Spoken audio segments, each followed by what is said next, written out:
According to socialnetworkingprocons.org, of the 59% of students with internet access, 50% of them are using sites to talk about school assignments. Just because 30% of students are using social networks to talk about school assignments doesn't mean that they are doing it effectively and proficiently. The only thing that using the sites for homework may result in is decreased student performance. In an article written by Sean West, it describes how many universities are banning social networking sites such as Facebook and MySpace, because the convenience of accessing these networks creates a displacement effect that allows students to replace studying or listening to a lecture by choosing to surf a social network instead. Dr. Tamira Pierce of California State University tested this hypothesis. She surveyed 517 undergraduate students, and her findings conclude that 49% of the students reported lower grades this year in comparison to the year prior. Even more alarming is the performance of the students that have MySpace accounts. These statistics show that 72% of the students with MySpace accounts earned much lower grades this year than the year before in comparison to the students that did not have MySpace accounts.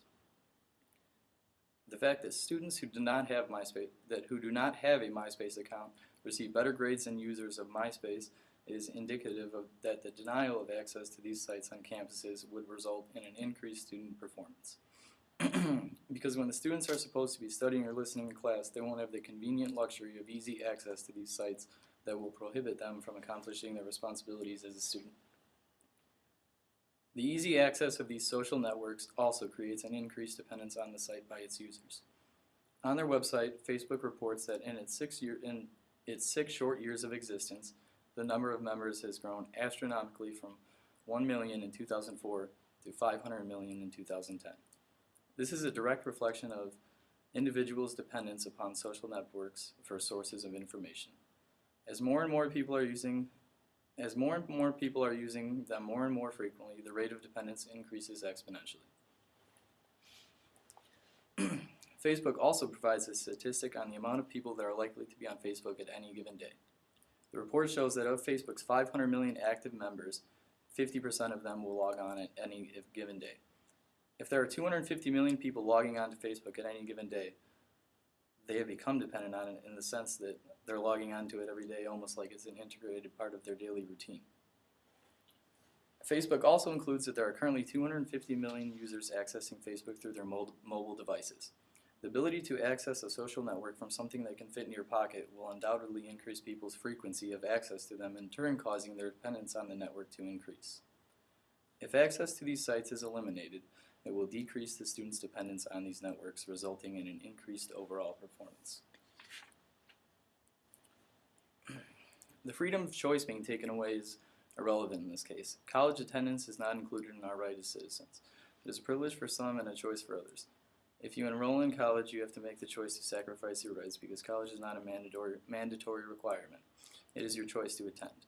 If the university the individual is attending has implemented a ban of access to social networking sites on campus networks, the students must abide by their rules. It is important to be clear that the university is restricting access on campus networks that they own. They are not restricting student access to these sites permanently, just while they are operating on their network. We will now have the second negative constructive speech by Jacob Hurt. Universities don't have the responsibility or right to regulate social networking. Social networking sites such as Facebook provides individuals with a way of maintaining and strengthening social ties, which can be beneficial in both social and academic settings.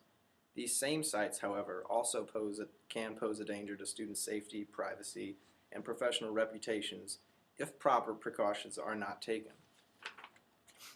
Schools should take appropriate steps to educate students about these matters, but research is needed on professional students' usage and attitudes towards online social networking sites.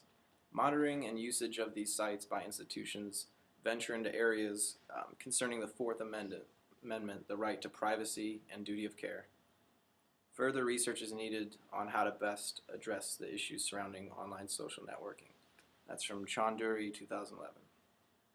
According to socialnetworking.com, social networks are not harmful to society.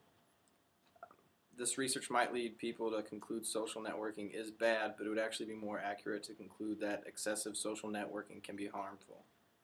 On the other hand, there is evidence that shows that moderate social networking can actually be quite beneficial to society. The same university study reported an additional finding in children.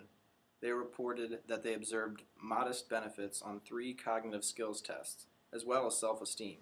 They also found that most children who spent time conducting computer-based activities spent no less time on activities such as reading, sports, or outside play than children with without home computers. What the study concludes is that although obsessive use of computer-based activities, such as social networking, like any obsessive behavior, can be detrimental to social health and well-being, but there are also positive benefits to be gained from moderate use of computer-based activities. Social networking helps societies collaborate as well. Researchers and scientists can collaborate with each other around the world. Friends and family living far away from each other can stay in daily contact. Teachers and professors can use social networks to enhance courses and classwork. Businesses can use social networks to communicate and react to customer demands more quickly.